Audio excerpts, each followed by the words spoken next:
Hello dear viewers, আসসালামু আলাইকুম। চলে আসলাম ডিজিটাল স্কিল এর পক্ষ থেকে নতুন একটা ভিডিও নিয়ে। এটা 200 কেজি এক্সপার্ট মেশিন অন হচ্ছিল না। অন কিভাবে করব সেই সমস্যাটাই এখন। হ্যালো ডিয়ার ভিউয়ার্স, মূলত নতুন একটা সার্ভিসিং আসলাম।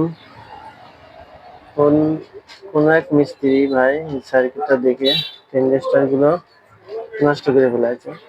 এই টেন্ডার গুলোই আমি যদি নতুন করে আবার লাগাই দিই তাহলে মেশিন চালু হবে।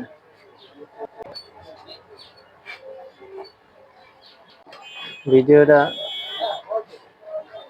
আমি শেখানোর জন্যই ভিডিওটা করা।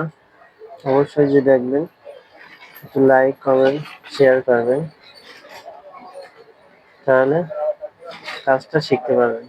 এই যে তারটাও সমস্যা, লোড ছেলে যে তারটা বেরোয়েছে এই তারের সমস্যা, তারটাও চেঞ্জ করে দিচ্ছি।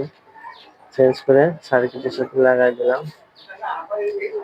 লাগানোর পরে বাটনের তারটাও লাগালাম, লাগাই অন করলাম। অন করার পরে মেশিন ঠিক আছে, কোনো সমস্যা নেই। শুধু টেন্ডার গুলোই সমস্যা। এই টেন্ডার গুলো নতুন লাগাই দিলে মেশিনটা চালু হবে। আল্লাহ হাফেজ সবাইকে।